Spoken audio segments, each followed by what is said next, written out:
looking absolutely magnificent still here, and the hardy crowd excited still to see one more race, the Windsor Castle Stakes. This is for the 2-year-olds, now over 6 furlongs. Used to be for the real speedy types over furlong race to a 6 furlong race, and the sire has to expand. So they've input this sire condition as well. The sire has had to have won over 7 furlongs at 2 or a mile or further at 3. So that knocks out, that might sound like a small thing, but it knocks out a lot of big stallions. Your Blue Points, Havana Greys, Dark Angels, the type of horses that you'd expect to see, their progeny in Windsor, the old Windsor Castle. Pretty controversial at the time, Francesca. It was just a change to one race. Personally, I was all for it, because, like you say, it's all about getting people thinking about sires that have run over a little bit further and not out and out speedballs in the greater interest of the breed, encouraging people to think a little bit more longer distances. We've become quite speed focused in our breeding, and that's seen as being detrimental. It's all about proportions. We're not trying to get rid of them, we're trying to adjust the balance. And look, to me, this has worked really well. We have a huge field, a competitive field, a wide range of connections.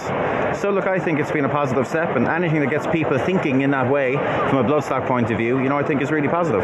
But it's a listed race, and before maybe it gave people with a cheaper type of speedy early juvenile a chance to have that win at Royal Ascot, whereas now has it got a little bit more exclusive? Yeah, a little bit more exclusive, and possibly, rather than being that sort of quick fix, if you like, and that speedball, this is for a longer term project, and thinking about the pedigrees, and possibly you'll have horses out of here that are really going through and on that improving line to be next up at the top level as they progress through the season and next year.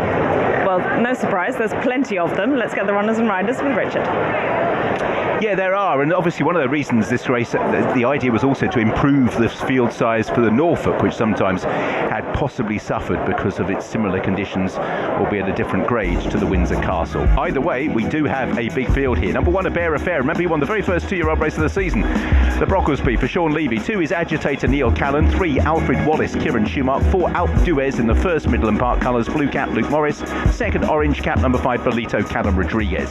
6 is Celeron for Colin Keane, and 7, Charted Course, James Doyle. 8, Dancer Jig, Ross Orion, and 9, Dorigo, Kevin Stott. 10, Green Sovereign. He was one of the horses sold earlier in the week at the sale. 200,000 at the Goff sale, and he's the mount of Tom Marquand. 11 is Ishkal for Ben Cohen, and 12, King of Clocken for Billy Lockman. 13, One Number, Dylan Brown McMonagh. Very promising debut by a sire I must admit I'd never heard of.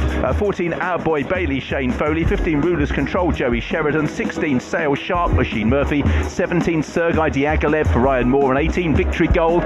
Finally, a Godolphin Juvenile, but it's trained by Said Bin Sarur, David Probert. 19, Wild Terrain, Zach Lloyd. 20, Controller, who has some support, ran second in a Group 3 on her debut, David Egan. She and all the way down to the bottom are fillies. 21, Freedom Flame, Hector Crouch. 22, Harlequin Sky, Kieran Fallon. 23, Moonrise, PJ McDonald. Number 24 is On the QT for Clifford Lee, and 25, Troublesome Guest for John Egan. ITV7, 3 of you have made it this far. 1 on Sergei Diaghilev and 2 on Controller, and they are the front 2 in the market, 5-2 and 7-2 respectively. It's 5-1 for Sail Shark, 13-2 One Number, 17-2 Celeron, 12's Dancer Jig, 18's Alfred Wallace, 20's Rulers Control, 28-1 and bigger the others. It is Controller and Sergei Diaghilev who are the dominant 2 in the market here. Not surprising to see the support for Controller after finishing second to Victorious on debut. Victorious a winner here earlier today, but this has got to be the performance of the meeting so far. Ombudsman absolutely dictated a strong finish in the Prince of Wales Stakes under William Buick. What a run it was from a champion racehorse.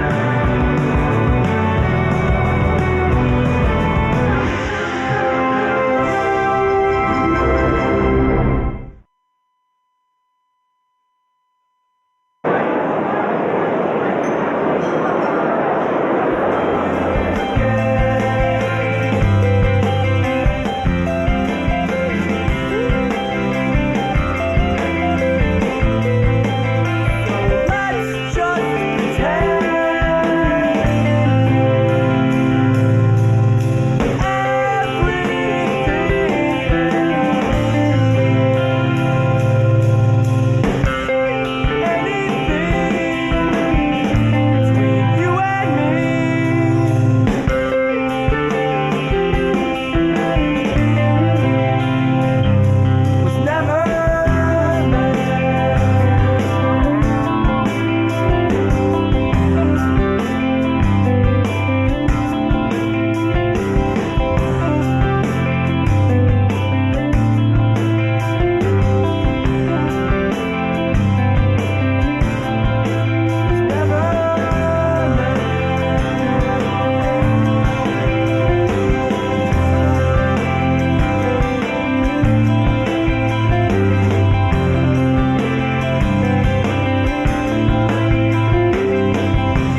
Well, welcome back to Royal Ascot towards the end of day 2. We have one race remaining. It is the Windsor Castle Stakes, due up at 6:10, but horses still in the paddock. We could have a little bit of a delay here. So in the meantime, let's go and find Rishi. Alongside me, Kira Jarabshin, who I am sure is feeling positive about the chances of controller after the way the day has gone so far, Kira. Yeah, I mean, look, she's a very good filly. She came within a neck of Victorious that won the Queen Mary. She's definitely got it in her. So, I mean, this is her second race. It is a big ask. She's a very, very good filly. We love her. We really do. Straight from the sales. I mean, we loved her from the sales too. So, whatever happens here, we've got a good chance. But whatever happens here, but we know she's going to be she's going to be going for all the big Group 1s. She showed so much ability on that first run. As you say, obviously that form hugely franked, but she also showed signs of greenness in the last half a furlong of the race. The other horse just looked a little bit more professional. Is the indication that she's just sharpened up a little bit? She's sharpened up a little bit for sure. Robbie is very pleased with her, but we were thinking about not coming to Ascot. Oh, really? But then it was a decision that the trainer made. He said, no, I want to go. It's not going to do any damage. And then we'll go off to, go to the Group 2, and then we'll go from there. Right, well, the bell's gone. That means it's time for action. Thanks Best a lot. of luck. Thank you. Thank you. Yeah, good luck to them with controller and the two people with tickets on controller, and one on Sergei Diaghilev, who we can see in action. Kevin, talk us through this one. I thought he did it quite well, Francesca. He was professional. You'll see he got down and galloped very well in the closing stages. On the day, it looked a good race. The horse has finished third, has come out and won a maiden by an awful long way since, but was ridden in, I suppose, contrasting fashion to the winner, who knew his job that little bit better. And look, he's Windsor Castle qualified, so it makes a lot of sense for him to come here. And Aidan O'Brien's 2-year-olds going pretty well so far this week. Yeah, they're not going so bad. Not going so badly. The big eye catcher in that race there, South Dakota, who's going to go tomorrow as well. He was a massive eye catcher. Keep an eye on him for tomorrow. Okay, time for you guys to take us through some of the key contenders in the paddock. Yeah, we can look at Alfred Wallace out of that wonderful mare, Snow Lantern, who was a four-time Group 1 winner, of course, and he's built himself a good profile with 2 solid starts. Boleto, Clive Cox, Callum Rodriguez went to Pontefract for his debut. A tough place to go for your debut, and he duly overcame inexperience to get the job done. Look, is very much open to improvement, needs to find it, but a 33-1, not a mad one. Michael O'Callaghan certainly knows how to get them ready. Celeron was a ready winner at the Curragh. It was a 2-length success and certainly knew his job. 13 runners, he was super dominant. Green Sovereign is trained by Harry Eustace, made a winning start on a second go in the colours of Simon Minier and Isaac Swade. He changed hands on Monday evening at the Goffs London sale for £200,000, so we'll find out pretty soon if that was money well spent. King of Clocken here goes for the team. Now, St Mark's Basilica colt. He was 7th in a maiden at Leopardstown and unable to hold off one who came flying over the top. He's a big player at a big price. One number is another one for Joseph O'Brien and the choice of Dylan Brown McMonigal. He was bought at the Ocala OBS March Breeze up sale, and he made a highly promising debut with the Curragh, showing plenty of inexperience early, but absolutely rattling home. He's been well supported and looks open to a big amount of improvement.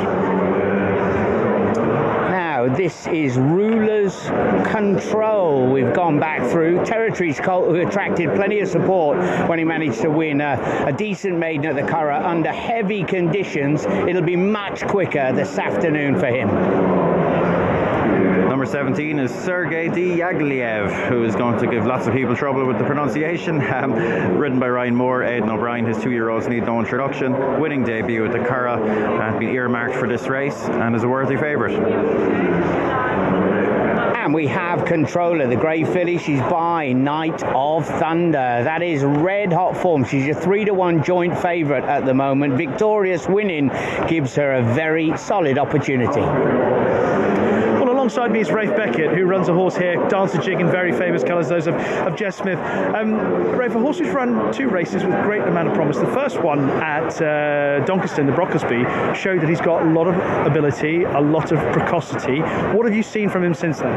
Well, we brought him here for the conditions race, what was it, a month later, and he was second to Hugo Palmer's horse, who was second in the Coventry yesterday. So that's encouraging in itself.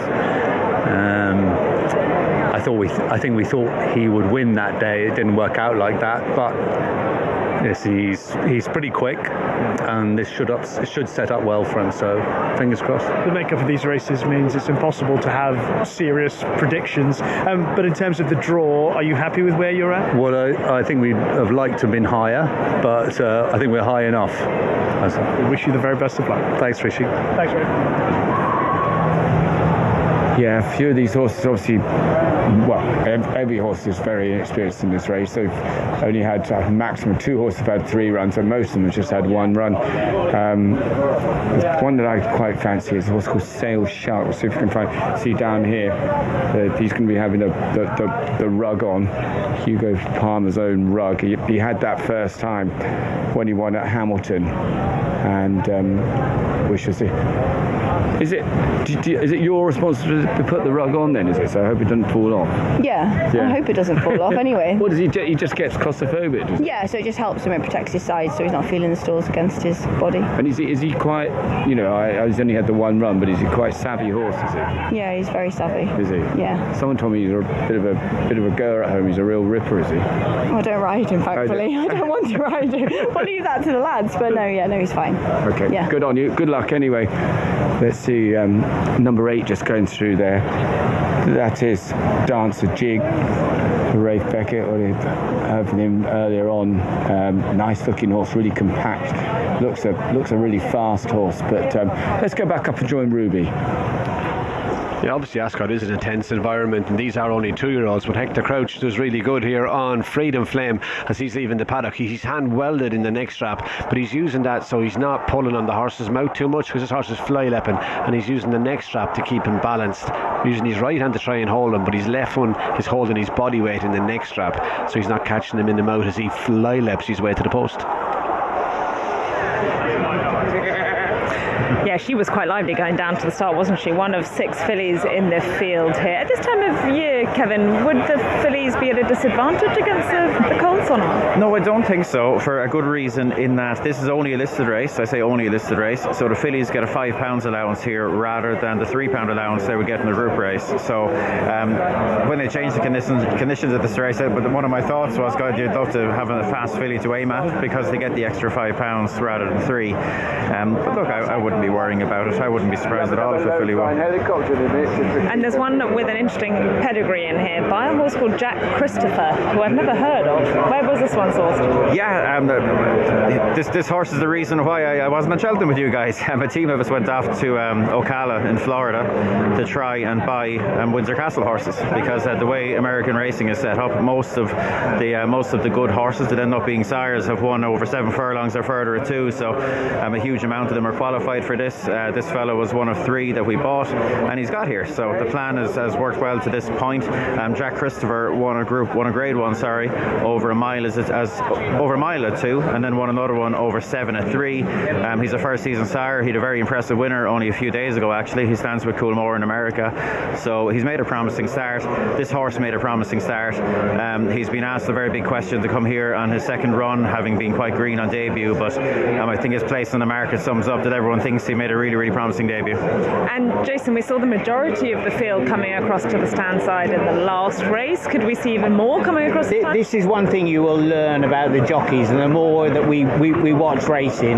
The race before, there was a huge number on the far side. There was a whole conveyor belt of jockeys that went right hand down. That's where Victorious came. That's where we're going. What happened? The winner came up the stand rail. The next race, 35, 40 20 minutes later, 3/4 of the field over towards the stand side up on the left-hand side. So listen, I would imagine the majority are going to come left here. Like, we're purely dealing in psychology though, Jason. Yeah, absolutely. It's pure recency bias. Like, I don't think there's any real bias across this track. It's about where the jockeys think there is, because you want to be where the pace is, where the quality is, and if pace and quality came up every part of this track, I wouldn't be upset if my horse was following it. And you just don't want to come back in and have the trainer or the connection saying, oh, you were on the wrong side, but there's a lot of guesswork involved. What about the betting? Any clues, Richard?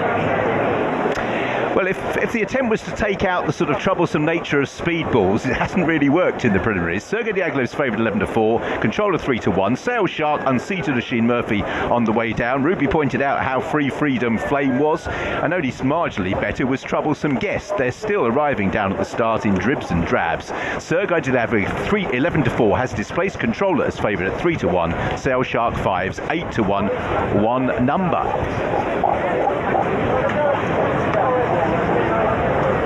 Jason, you know, you and I like a smart pedigree. Alfred Wallace by Dubawi out of Snow Lantern. Snow Lantern, oh yeah. But did you see him? He was quite little. Yeah, 4-time Group 1 winning mare. She was an absolute rocket. And I tell you, Richard Hughes has just walked past me. Of course, he used to throw his leg across her. He was part of that wonderful combination. A little bit of a worry that Oisin is off again. Is it? He always does at the start to fiddle with the equipment, doesn't he?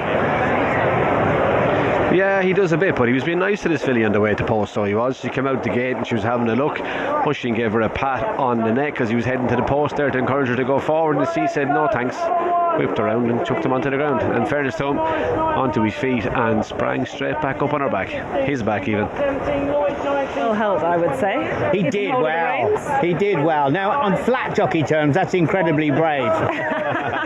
Ruby thinks it's normal. It just goes to show, though, doesn't it, with your stirrup short, when you're perched in that position, it doesn't take much for them to change direction to unship you. Yeah, and the importance of Oisin holding on. You know, if he lets go, that horse's life changes quite quickly. You know, and he's obviously would be highly unlikely to be running.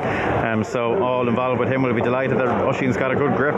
I'll give you a shout at one of the prize here, Francesca. And I was a big fan of Charted Course, who goes for Richard Fahey, Richard and Peter, for James Doyle on board. Now, he got stuck in the mud at Haydock. He actually went and won his race, and then he got blindsided by one flying fast and late down the outside. Admittedly, he is coming out of stall number 8, but the ground is perfect. As Kevin said, you know, the quickest way is a straight line home. Just needs a bit of pace around him. He's a massive each-way player. Yeah, I give a little shout to Alfred Wallace as well. Really, really well bred by Dubawi out of Snow Lantern.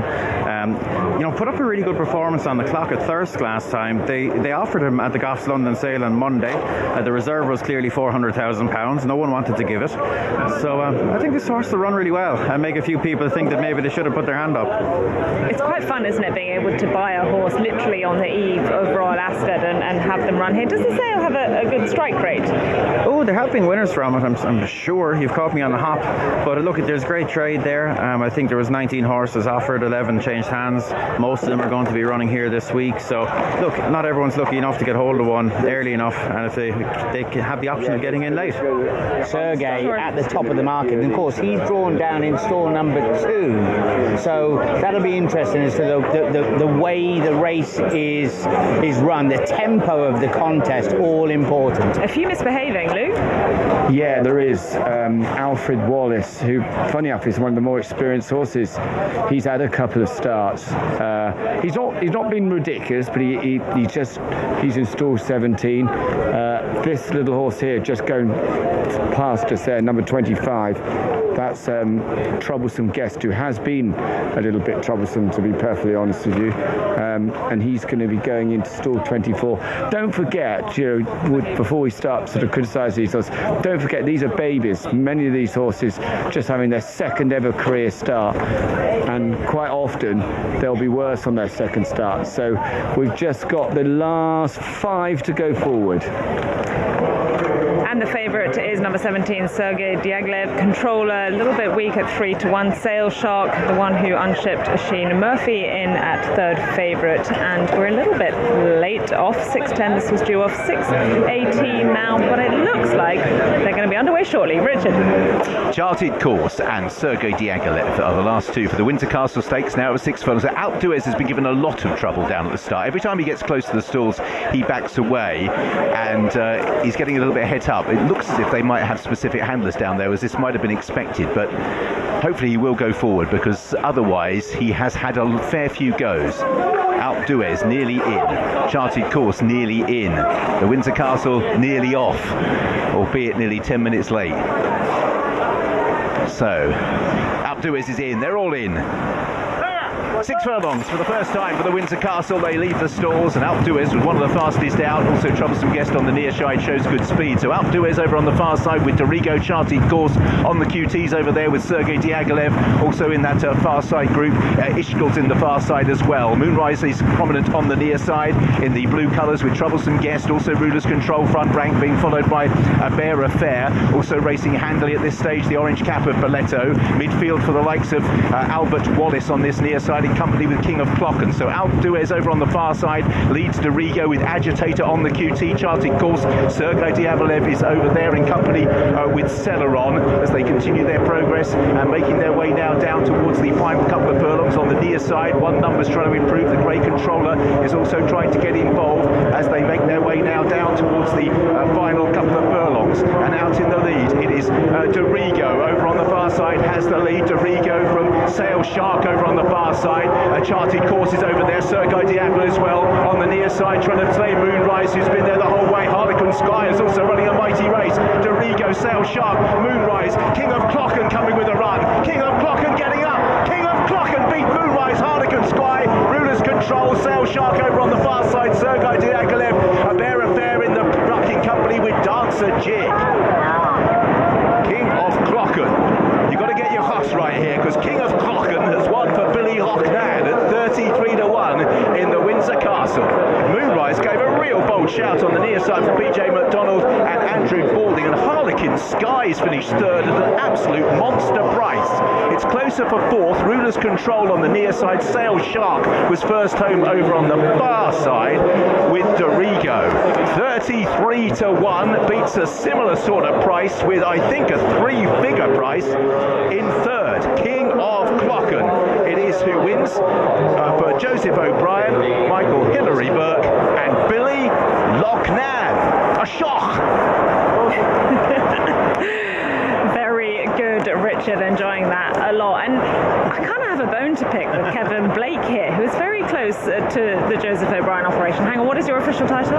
We don't get into titles now. Right, but we're clearly not selector of winners. So this one's been allowed to go up at 33-1. I'm not sure you even mentioned him. No, I didn't. No, look, because there was a lot of expectation with him first time out, and just greenness got the better of him. He got quite unbalanced, and he went to Leopardstown expected to win, and he got beat by a horse that I got quite fancy in the Chesham tomorrow, actually, called Nola Soul. Just touched off by a Son of Justify, but he's by St Mark's Basilica. He's well qualified for this. God, he travelled well, and I know Joseph just had quite a strong view that coming back to 6 furlongs was the right thing to do, and you see the way he travelled there. He got quite caught up in his run. He would have been an unlucky loser, Kev. He was taken back off heels. He was obviously going for a smooth run up towards the fence, and it didn't happen. We saw that with Quamby earlier on, but he had enough time to get back out, regroup, and go again. No, that's fantastic, and he's owned by Michael Burke, a great man, great businessman from Galway in Ireland. He's here. He flew over to watch this horse debut. You know, there was quite a bit of expectation, and it's just taken him a little while to put it fully down on the track, but we'll forget all those now because he's a Royal Ascot winner now. Yeah, and a bit to talk about given the draws and the stand side preference of providing the winner here and the second and third. But let's hear from the winning jockey with Rishi. Yeah, well, Billy Loughnane really knows how the process works. He's directing proceedings. He's saying, just hold him here, let's do the photo, and let's wander back in. After a race in which the way it developed, as we'll walk back in now, the way it developed, Billy, I mean, I couldn't quite tell what was happening in terms of who was in front, which side was to be the right one. Were you entirely aware of what was going on? I wasn't sure at all what was going on the right-hand side, but I had a Dream Passage shoe, a high gates, very advantageous on this straight course, and he relaxed, he found a beautiful rhythm. My one instruction was not to use him too soon, so I was delighted to have to wait and then have PJ to run down, and he picked up really well. I was going to say, it looked to me that he hit the line pretty hard, like he'll get further. Yeah, well, he ran over 7 last time, so there was no issues with him over the stiff 6 here.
Go Harvey Norman. Buy now with no deposit, 16 months interest free on a participating Latitude credit card and get a bonus gift card up to $1,000. Shop our huge range now with no deposit, 16 months interest free from Latitude and get a bonus $100 gift card for every $1,000 you spend. New customers must be approved. Minimum finance $1,000. T's and C's, charges and exclusions apply. Equal monthly payment plan and monthly credit card fee currently $10.95 applies. Don't miss no deposit, 16 months interest free from Latitude at Harvey Norman now.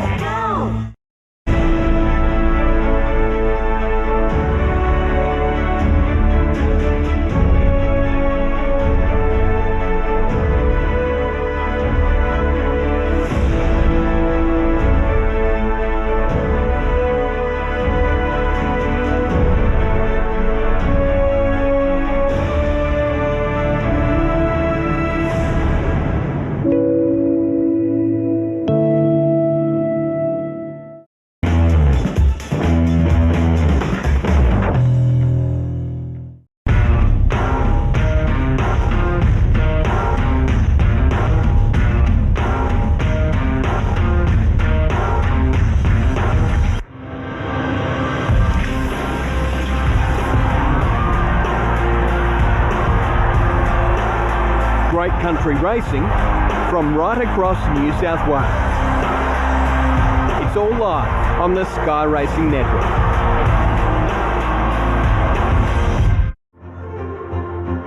Imagine a place where the everyday doesn't exist. A place of mythical millinery, of majestic manes, a place so jam-packed full of magic moments waiting to happen that you can't fail to find the right spot for you, to find the best version of you, to find the ASCOT you. There you are. ASCOT is your oyster, and if you don't like oyster, then it's your pizza or your caviar. Because there aren't just Michelin stars here, there are Michelin constellations, Michelin galaxies, and you are a gastronaut. This is about you, and we like our cutlery clean and our burgers dirty. And if you're still hungry for more, then this place will deliver. ASCOT has got it all. But we're all just living on a prayer, so don't stop believing, because we're up all night to get lucky. But these are the tracks you're here for. The athletes at the top of their game all competing to make you the winner. You're here to scream till you're so hoarse you could strap a jockey to your back and run the race yourself. And when the day's at an end and you're surrounded by the glory of horses with heroic epithets from Stradivarius to Cigaro, from Frankel to Yates, you'll know that you're part of a story hundreds of years old, of traditions spanning the reigns of kings and queens, a loyal mascot of Royal ASCOT, and we'll be here waiting for you to do it all again next year, to once again find the ASCOT you. When you land in Hong Kong and you find your way to Sha Tin Racecourse, you see the big names, the Ka Ying Risings, the Romantic Warriors, the Zac Purtons. But as Australians, we naturally gravitate to our own, of which there are many, but none more so than Hugh Bowman. Of course, we know his days of Winx, but what is the man Hugh Bowman up to these days? We had a sit-down, intimate chat with him to find out what life is like here in Hong Kong, what's to come next, will we see him back in Australia, and most importantly, what's that one race that still eludes him? My Wish still in front. Kefara running out of time. My Wish, number 5. Hugh Bowman and Mark Newnham at 5.4 and 1.9. A race-to-race double for Hugh Bowman. This one, the big one, obviously, though. And he had the choice to make. Does he go the Derby winner? Does he stick with the little horse who had been a touch below par at Group 1 level until today?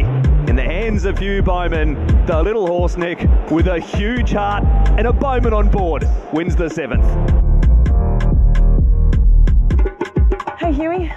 Ali, how are you? Welcome to Hong Kong. Oh, it's a pleasure to be here. I'd say I haven't seen you yet, but we did actually have dinner last night, which was great because not only have we missed having you in Sydney racing, but missed seeing you around. Thank you. Yeah, quick hello to all the viewers back in Australia. It's been a while, but yeah, no, things have been going very well here in Hong Kong over the last couple of years, and Christine and I and the kids have settled in well. Actually, Bambi's gone back to school in Australia now, so Christine's spending more time there commuting, and Paige and I are here full time, so it's been a bit of an adjustment for the family from the start of this year, but professionally things are going really well from the riding point of view. It's been a real positive for me is the less travel and focusing more on, you know, a family and work-life balance. It's been really good. Yeah, and in some ways it feels as though you've been away forever from us, and from a friendship perspective, not having you around.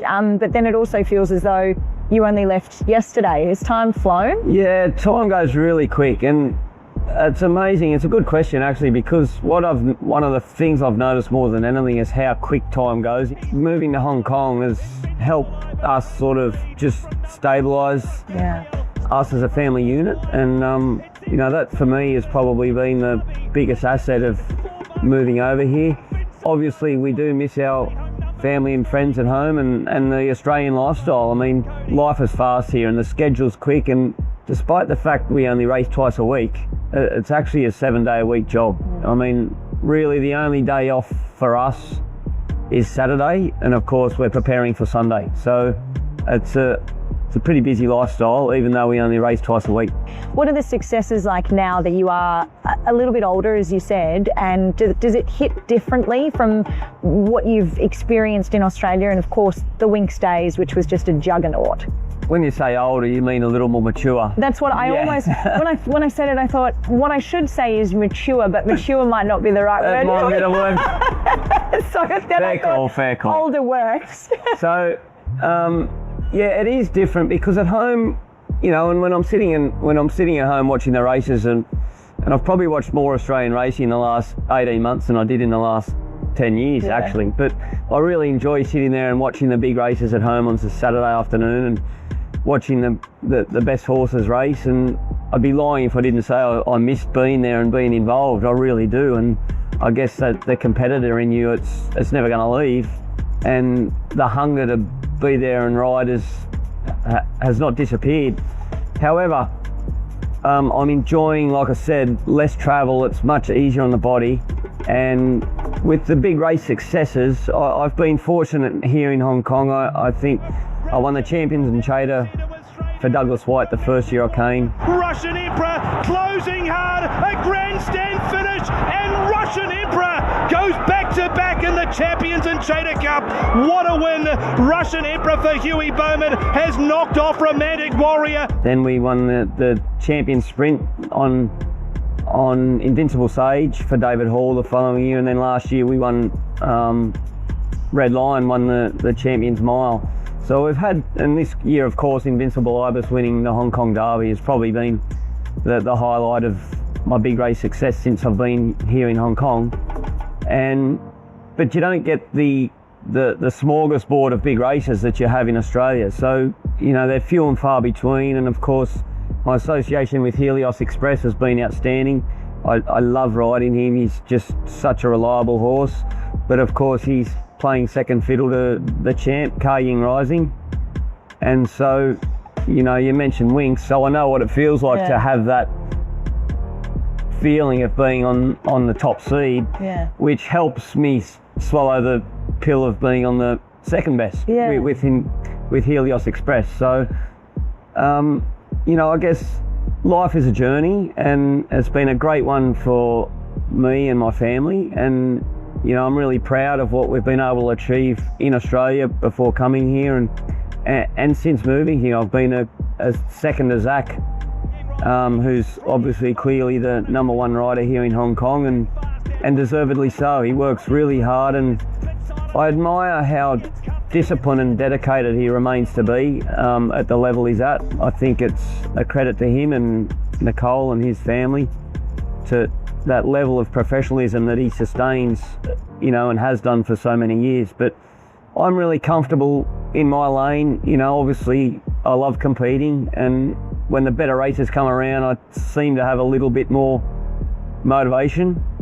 But in saying that, you can't have a day off here in Hong Kong. Every race really counts. Even the Class 5 1650 at Happy Valley, it's an important race for each horse. So you have to be focused and concentrating.